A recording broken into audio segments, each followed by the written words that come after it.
Hey kids, if you'd like for us to read your story, have your parents email us at thekidventurespodcast@gmail.com.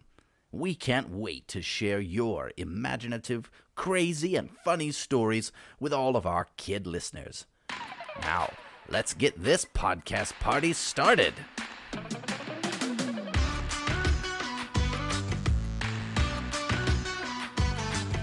Welcome to the KIDVENTURES podcast. I'm your host, Nick Goss, a homeschool dad and author of middle grade fiction, including the series The Travelers League. I'm passionate about creative writing, and I want to spread that passion to others, especially you kids, through this new podcast where you, the students, the kids, are the stars of the show. So, you ready? Let's go! Each episode, we will hear from a young author who answers the question, what is your story? In today's episode, we hear from Nehemiah from Spring Hill, Tennessee. Hi, my name is Nehemiah, and I'm 12 years old. My story is called The Rexagator. Some of the things I like to do are video games, actually playing golf, and I like to go to a place where you can golf out of the thing. And I'm excited for you to hear my story. Thanks for listening to the Kid Adventure podcast. Hey moms and dads, do you have a business or website that you think other families should know about? Send me an email at thekidventurespodcast@gmail.com. We'd love to share your website and products with our listeners. Again, that email is thekidventurespodcast@gmail.com. All right, it's time for our What Are You Reading segment. Today we're discussing one of our family's favorite authors, Roald Dahl. Yay! I love the protagonist in all of Roald Dahl's books. He is actually a pretty controversial author in some of my homeschool circles, though. Really? Why? Why is that? Well, I think most of the comments that I've read from some concerning parents in the homeschool groups that I was mentioning, they have to do with their dislike of the way children are treated in some of Roald Dahl's books. Like in the book Matilda, her parents are awful. Oh, yeah. No, I totally understand. I mean, Roald Dahl does add a lot of conflict with the character development in a lot of his books. He also has quite a bit of magic, which I know can be concerning for some parents. I think it's smart to be discerning when you're choosing the books for your children. So some of Dahl's books are books that Christian, our son, has reread several times. He always gets a chuckle out of the book George's Marvelous Medicine and The Fantastic Mr. Fox. These are two books that I've actually kept in the car at times, and I'll catch him reading them. Like, he can read one of those books in just one sitting. That's awesome. I love that. And I love it when Eva May figured out the fun little joke in Dahl's book, Esio Trot. Yes, we cannot spoil it for the listeners. So we will not. Look up Roald Dahl's book, Esio Trot. So, Dahl was an author that I think kids really connect to, and they can get lost in the imagination of the story and plot of the characters in his books. And of course, we have the classic Charlie and the Chocolate Factory. Of course. James and the Giant Peach. Of course. Matilda, the So BFG. Good. So one of the books that I think is overlooked is Danny, the Champion of the World. Which is like my favorite Roald Dahl book of all time. I love that book so much. Yeah. Tell us more about that. When I tell people that we love Danny, the Champion of the World, many people, they've never heard that Roald Dahl book. I think maybe unless they are Dahl fans like we are. So a few years ago, we were on a Roald Dahl kick. We were listening to as many of his books that we could find on audio. I think I was borrowing books on CD from the library at that time. And when I was listening to Danny, the Champion of the World in the car with my kids, first of all, it's not helpful to cry when you're driving. That happened often. Yeah. But I realized what a beautiful father culture book this was. Yeah. So when we finished Danny, the Champion of the World, I bought a hardcover copy of the book, and we gave it to you as a gift on Father's Day. It was a Father's Day gift. I'm actually staring at it on the shelf behind you, actually, right now. It is my favorite. It's a wonderful Father's Day gift. And it's very touching. But you're right, it is about father culture, and that's why it's so attractive. And I don't know, that's something that's kind of missing in middle grade fiction, really. Talk a little bit about what you like in some of Roald Dahl's other books. So if you haven't read any of Roald Dahl's books, I think Charlie and the Chocolate Factory is actually a great book to start out with, both for the fun and imagination within the story, but also there's poetry included in the book. I think when you start reading many books by the same author, you can tell how well they are in a literary sense. And Dahl is that classic British wordsmith that he might be considered a step down from Kenneth Grahame or C.S. Lewis. Kenneth Grahame is the author of Wind in the Willows, and C.S. Lewis, of course, the Chronicles of Narnia. But Roald Dahl, I think, still evokes that classic English countryside within his stories. So I think we should close out this segment with a quote from Matilda and actually read this. You want to read it, or do you want me to? No, you go ahead. So this is one of my favorite passages from Matilda. It starts out with Matilda's teacher, Miss Honey, asking a question. She says, "Who taught you to read, Matilda?" Miss Honey asked. "I just sort of taught myself, Miss Honey." "And have you read any books all by yourself? Any children's books, I mean?" "I've read all the ones that are in the public library in the High Street, Miss Honey." "And did you like them?" "I liked some of them, very much indeed," Matilda said. "But I thought others were fairly dull." "Tell me which one that you liked." "I liked The Lion, Witch, and the Wardrobe," Matilda said. "I think Mr. C.S. Lewis is a very good writer, but he has one failing. There are no funny bits in his books." "You are right there," Miss Honey said. "There aren't many funny bits in Mr. Tolkien either," Matilda said. "Do you think that all children's books ought to have funny bits in them?" Miss Honey asked. "I do," Matilda said. "Children are not so serious as grown-ups, and they love to laugh." Miss Honey was astounded by the wisdom of this tiny girl.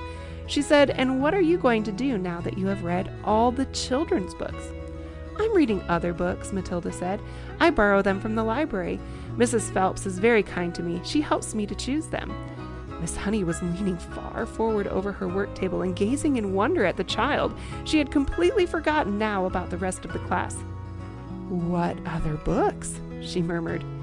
"I am very fond of Charles Dickens," Matilda said. "He makes me laugh a lot, especially Mr. Pickwick." At that moment, the bell in the corridor sounded for the end of class.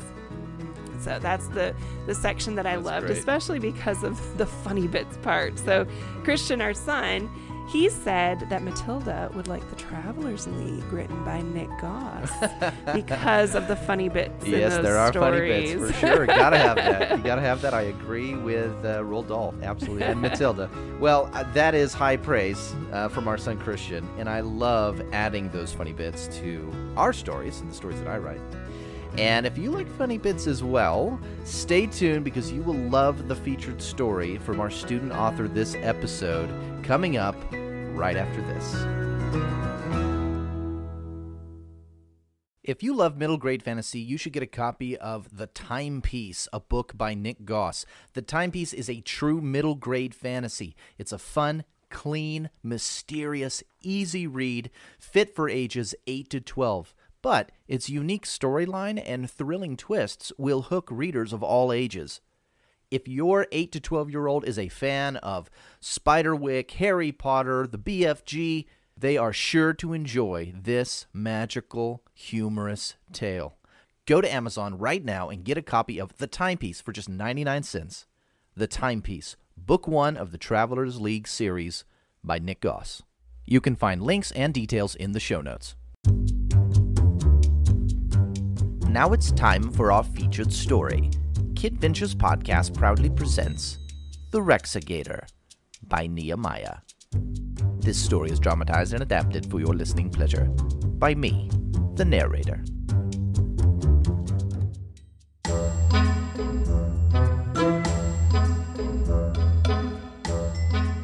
In a faraway tropical land there lived Rainbow, the Rexagator. Now, a Rexagator was the type of beast that has terrible claws and terrible teeth. but oh, how they have good big hearts and great hair. And Rainbow was not just any old Rexagator, but a king Rexagator. He was fierce and brave and kind, and he and all the other Rexagators lived a happy, peaceful life. That is, until the pesky humans came along. The humans destroyed everything with their houses and factories, with their smoke and their clutter.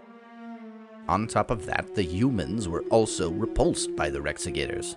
Ew. So much so that they destroyed their homes and their tropical jungles. Burn it down! Worst of all, the smoke from the humans' factories killed many of the Rexagators. Most of them, in fact. To Rainbow and those that remained, all seemed lost. Until one day, Rainbow's brother, named Ridge, returned from a long scouting expedition. Ridge had been sent off to search the tropical jungles of faraway lands, in hopes that there yet still may be some unspoiled secret place they could all live in peacefully, quietly, away from all the pesky, polluting, poopy primate humans. Ridge had been gone a long time, but his hair still looked fabulous. He returned with news of a secret village high up in the jungle mountains. The name of that village was Grouse, and it was perfect. It had lots of empty abandoned huts, plenty of food, fresh drinking water, a splash pad, and a drive-in movie theater. It also was surrounded by a dense jungle, making it almost impossible for any pesky humans to reach. In fact, the only way to get to this dense jungle surrounding the abandoned village was through a dark cave at the top of a mountain. Rainbow, the king, knew that he and Ridge must lead the other Rexagators to the village of Grouse before it was too late. Ridge loved scouting and adventure, and also candy. Excited for the journey, he said, First, we need to pack snake nougat bars. Yummy. Rainbow, the more curious of the two, and also the boss, since he was king and all, grumbled at his brother. We don't need to pack candy. We need to pack healthy food and survival tools. And some of these. He handed Ridge a sword and shield. Rexagators did have opposable thumbs, you see. And then he handed out a little healthy snack. I think it was apple slices, maybe some coconut shavings and some Cheez-Its. Rexagators loved Cheez-Its. Ooh, doggy. Early the next morning, Rex, Ridge, and all the remaining Rexagators headed off to the mountains. They climbed high and low, over mountain streams and through rocky crags. Eventually, they came to the cave, and the cave was the only passage to the other side of the mountain, where the secret village of Grouse was hidden in the deep, dense jungle.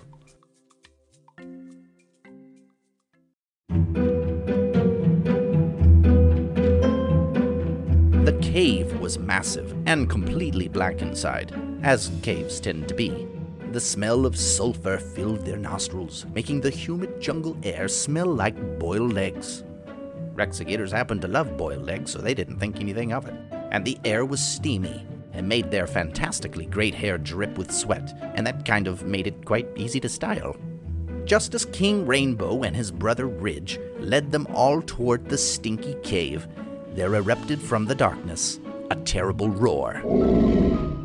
It was a dragon. It had terrible teeth, terrible claws, and its hair was not that great really. Kind of a Great Clips level haircut, if you know what I mean. Anyway, its eyes were red like fire, and it had great clawed wings that were blood red in color. Its long, slithery body was coated in black scales, thicker than steel armor. And it was enormous, much bigger than a Rexagator. Its tail whipped back and forth against the sides of the cave, crushing rocks and kicking up huge plumes of dirt and dust. The two brothers knew they had to either fight the dragon or find a way around it.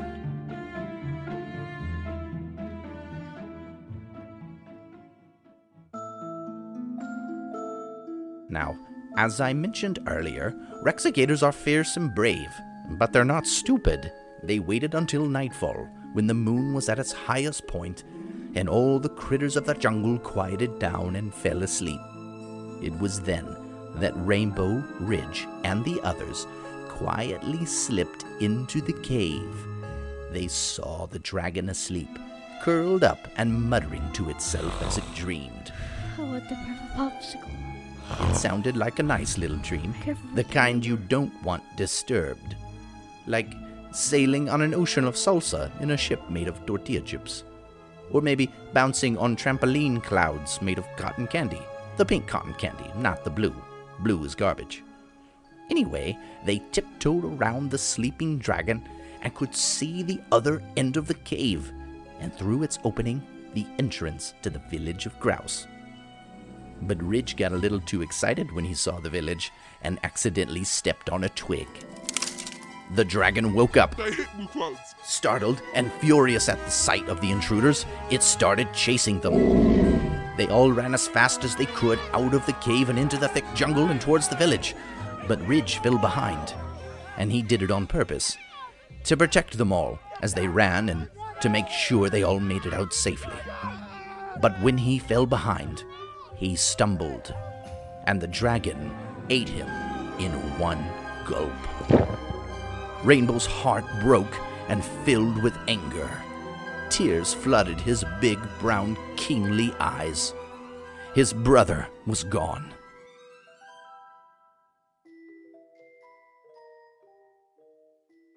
Suddenly, the dragon stopped running after them all. Its neck stiffened and its eyes grew wide in fear.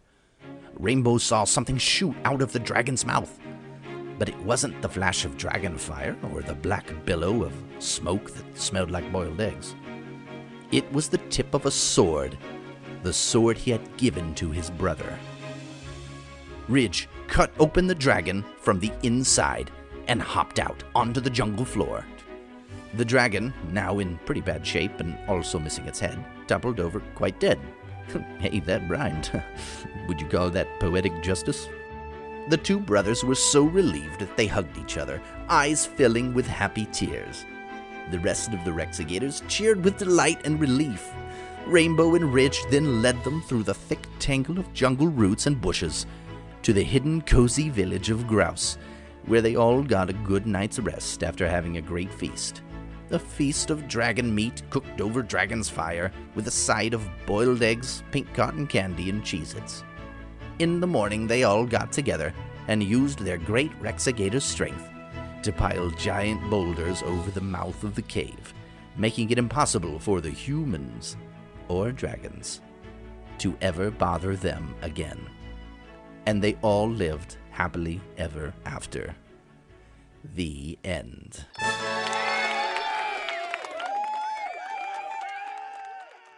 Wow, Nehemiah did such a great job coming up with this story. It was so fun. And man, I wonder what a Rexagator looks like. Would you like to know?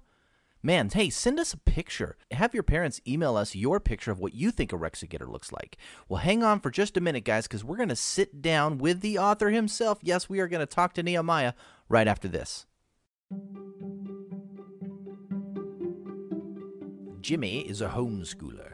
Jimmy loves to tell stories and dreams of being a famous author someday.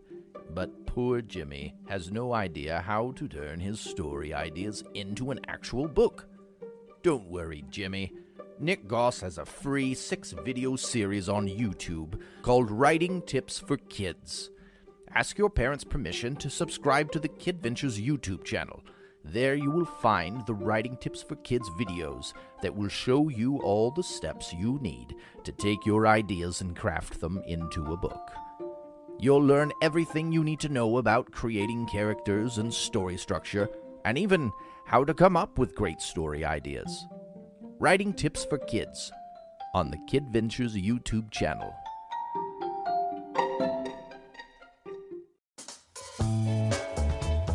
Nehemiah, what's up, man? Doing great. Doing great. Good. Just school. Yeah. Very cool. So, Can you hear my story, or did you change it a little? well, instead of a Rexagator, it's a 3-legged blind unicorn. I thought that'd be cool instead.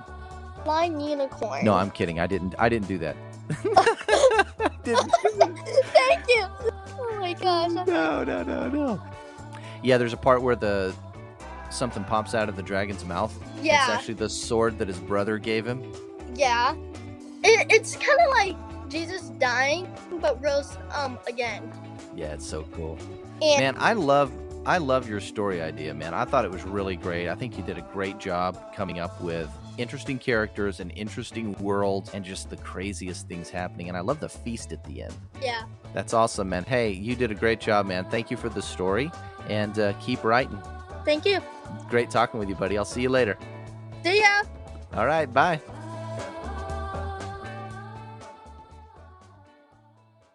Hey kids, if you're listening and you have a story that you'd like to submit, have an adult, go to our KidVentures podcast page on my author website at nickgoss.com, or have them send us an email at thekidventurespodcast@gmail.com. I can't wait to read your story. Also, let me tell you about our online community at Patreon, parents. Our VIP members will receive a letter in the mail. Yes, the actual snail mail. We will physically mail you a letter every month from the KidVentures podcast team. This printed newsletter will have fun writing tips and prompts for your kids, submissions like poems and pictures from our listeners, and also a note from me, Nick Goss, and the rest of the KidVentures podcast team. You can also join us each month for a Zoom call and get early access to new podcast episodes. Check out the show notes for all the information and links. That's it for this episode, kids. Hope you enjoyed it. Don't forget to tell your friends about the podcast and leave us a good review on iTunes. Also, if you're a parent, we'd love it if you check out our Patreon page and join our community. This is KidVentures Podcast. See you next time.